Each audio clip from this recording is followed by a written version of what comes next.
Now it's R.I.P.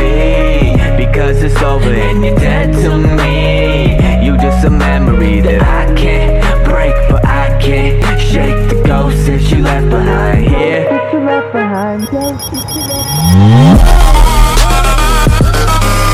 What?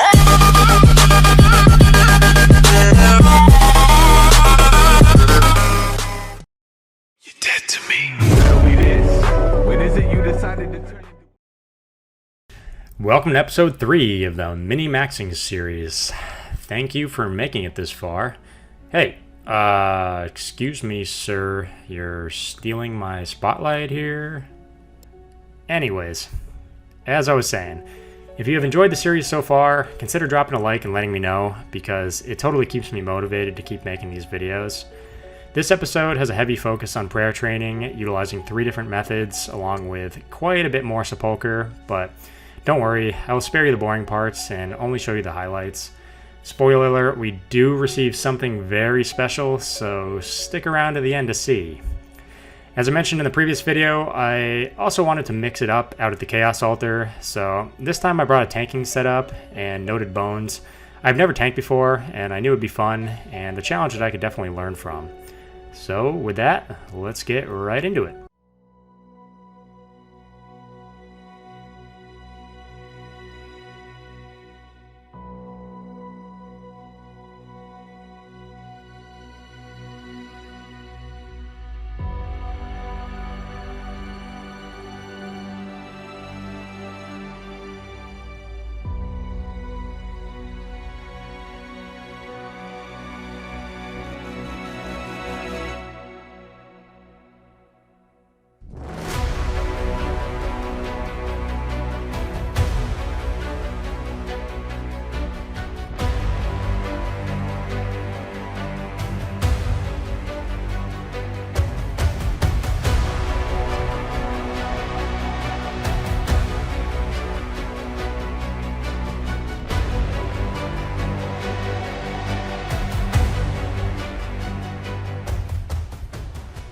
As you can see, I had a couple of friends that wanted to come out with me. One guy was training his prayer while the other was a peer, and he just wanted to see if he can get some easy kills on the lower level players running bones. Cruel? Well, we all have our own different ways of making money, I suppose. Anyway, I chose to go in Black D'hide with a Serpentine Helm, Crystal Shield, Ring of Suffering, Amulet of Glory, and Snakeskin Boots as my tanking setup. I would have brought a Din's Bulwark, but unfortunately we hadn't received that from Chambers of Xeric yet. I brought a rune crossbow with some enchanted Dragonstone bolts for the chance at some lucky specs on any PKers that were able to get me. I brought an AGS because why not? It could be fun to see some big hits if I catch somebody off prayer by chance. And I brought the Mystic top and bottom with Ancients because it seemed like a good idea for the freezes in order to escape. In total, if somebody caught me with 200 noted Dragon Bones, I was risking a little under 1 million GP. If I were to die with Protect item on, then I would keep my AGS, Ring of Suffering, Serpentine Helm, and Crystal Shield as long as I wasn't Skulled. I chose to do this on normal worlds and avoid the total level worlds in order to see more PKers and practice my tanking. Well, I only had to tank once on the way from 97 to 98 prayer. A little disappointing, but maybe for the best, because wait till you see how bad it was.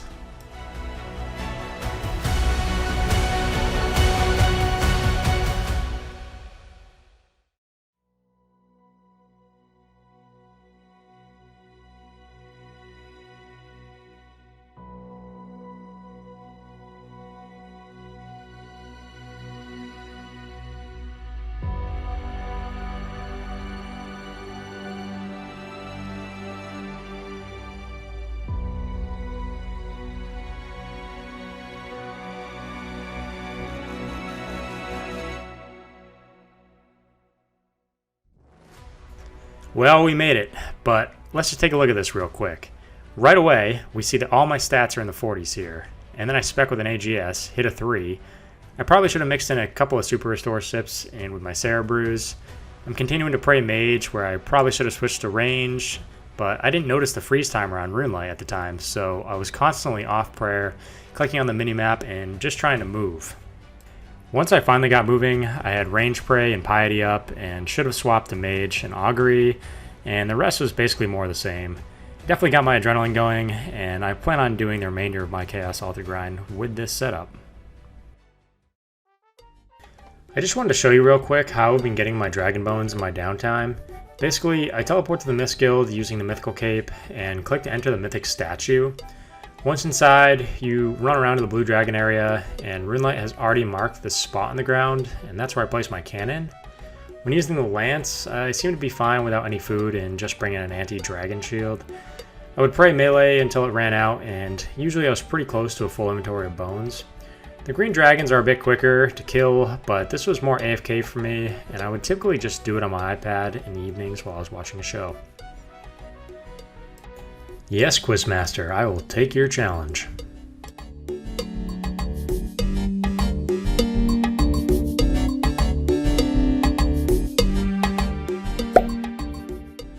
I got this master step that required a bull roarer, so in order to get one, I have to kill this Umli bird, wrap its meat in a palm leaf that you get from shaking this tree, cook it, and give it to the jungle forester. I guess it's not too bad, but can you burn these things? Okay, no, we're good. Let's go give him his Umli wrap so we can get this step done. I hope this is the last step. This has been a pretty long master clue. The Jungle Forester is just right outside of Shiloh Village gate here. You just run to the south. He's right around the corner here. Okay, so let's give him this wrap, and oh! You can eat these? Ah, Jagus, come on. So we got 2 caskets here. Let's see what we get. Do the elite one first. Wow. 100k. Alright. Master casket. And 176k. Pretty bad. Prayer training method number 2 consisted of taking all these fossils I received from killing fossil iron wyverns to the big mycelium pool on the north side of Fossil Island. There's actually a fossil storage bin there, so you don't have to bring them from your bank. You need some calcite and pyrophosphite, which is also dropped from the wyverns, but basically you just click on the hopper and deposit the fossils and then add calcite and pyrophosphite. The wiki says the process begins when 3 calcite and pyrophosphite are added. I'm not sure if I was being efficient, but I usually just added 10 of each for 26 fossils. Once the process begins, bobbing fossils begin to appear around the pool, and you just go and poke them back down.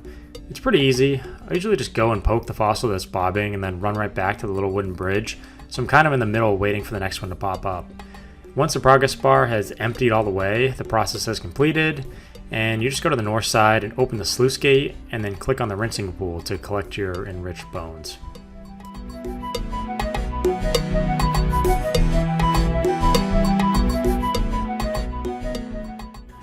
Alright, so there we go. Let's go get our bones.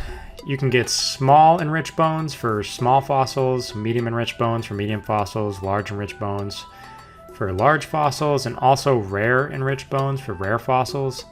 I'm saving my rare fossils though, just in case Jagex comes out with some sort of update where they become useful for something. So we just come down to the mushroom teleporter here and go to House on a Hill. And once we get here, we just go a little bit south and click on the Strange Machine. Or actually, we use the bone on the Strange Machine. And there we go. We get 1500 XP per large enriched bone. Also, something to note is that plant fossils will be destroyed if they're added to the mycelium pool. So it's better not to identify your large fossils because the unidentified large fossils work to get the large enriched bone, whereas the plant ones would just be destroyed. 98 prayer. Nice. 1 level closer to max. I have a few extra KQ and Warcath heads, and I figured I'd go and turn them in for prayer XP. I'm not sure if a lot of people know this, but you can use these on the Dark Altar in Arceus, and they give 2500 XP per head, except Warcath for some reason, which only gives 1000 XP. But hey, every little bit helps for an Ironman. Another Quizmaster mystery box. Alright, let's get that stale baguette collection log slot. I also received a bunch of these in Soul Dragon heads while cannoning the blue dragons under the Mist Guild. You can use these up near the Arceus Dark Altar area as well. I would use the fairy ring in my house to code CIS when the home teleport on the Arceus spellbook was on cooldown. And then when you're up there, you use the Master Reanimation spell on the head in your inventory. And then when the dragon spawns, you just kill it, and it gives you 1,560 prayer XP. You still need to bring an anti-dragon shield or use an anti-fire potion when killing the reanimated form. But something else I just learned is that you can use a Vorkath head in place of an Ensouled Dragon head, which means it would be better to do that than use it on the altar, because as you saw, the altar only gave me 1,000 prayer XP, whereas killing the reanimated dragon gives you 1,560. It'd be kind of cool if the reanimation was Vorkath, but I don't think that is the case.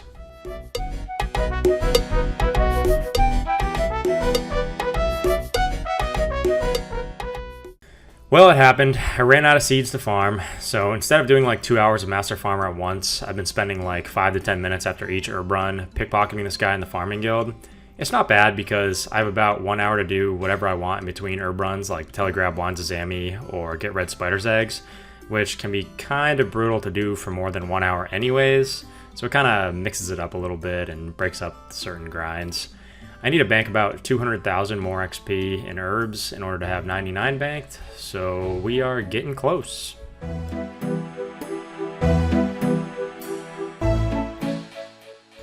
Well, there's the rest of my Raynar seeds farmed. If you guys ever need to farm some prayer potions and can't be asked to do Master Farmer, these all came from AFKing Fossil Iron Wyverns and looting coffins at Sepulcher. I'm probably going to be doing a lot of PVM in the future, but I don't even know how long it's going to take me to use these things up. That's a lot of prayer potions.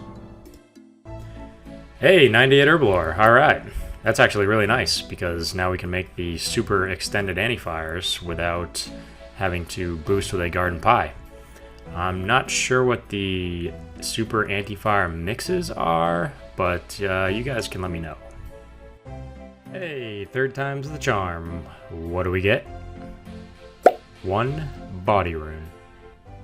I figured I would go ahead and knock out the Beneath Cursed Sands quest, not only because it is one of the few quests I have yet to do since they released new quests, but also because Raids 3 is coming out very soon, and I plan on grinding that for a few items after I max. I wanted to at least get the Thread of Elidinus, which adds an extra slot to your rune pouch, and the Breach of the Scarab gem. You can add this gem to the Karis Partisan that you receive from doing the quests, and it gives a 33% accuracy bonus against cow fights, which I plan on trying out at the Cow Fight Queen.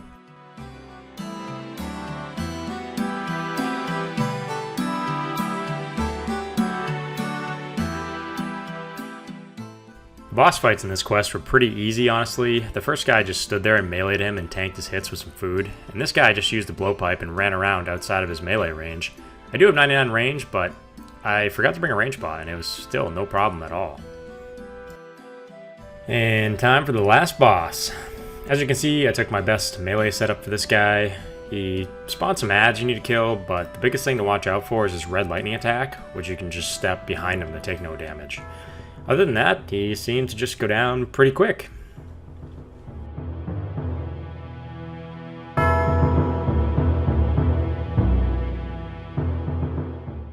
Beneath Cursed Sands complete. We get 20,000 Ajodi XP, the Karis Partisan, and a Circlet of Water. The Circlet of Water is just like a massive water skin. You can charge it with water runes and it holds up to 500,000 charges. But most importantly, we can now do Raids 3. But wait, I did promise to complete a certain goal in the previous episode. Yes, we have done it. We can dye our gloves, and with that, we now have achieved the full Black Graceful Set. Oh, that looks so good.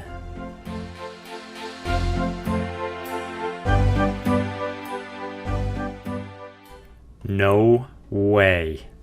It actually happened. I thought I was definitely going to see 99 before seeing this. Oh my god. Look at it. Another skilling pet obtained. There's a 1 in 2,000 chance of getting this when you're doing floor 5 at Sepulcher. Ah, that is awesome, man. Look at the dialogue. Quick exit. Let's go, boys. 99 Ajodi. Oh my god. There it is. Look at this. We only have 2 skills left, and we're like right there, too. Sick. Bro. Well, we have reached the end of this video. Unfortunately, I didn't get the Ring of Endurance, but I did get full Black Graceful and the Giant Squirrel Pet, so I'm still very happy. I managed to loot the Grand Coffin 159 times, and a total of 500 chests were looted, with the majority of those being chests on floor 5. The loot is on screen, so take a look. Not too bad, almost 21 mil. 98 Prayer and Herblore were both achieved, bringing us up to a total level of 2275, and leaving only 2 levels to go until we get to equip the long sought after Max Cape. In the next video, we will wrap up the maxing grind, probably have a little Raids 3 action, and we will go over the plan for a new series that we will embark on post-max. Don't forget to like and subscribe, and I'll see you all during the week at twitch.tv/OutplayRS. Thanks for watching.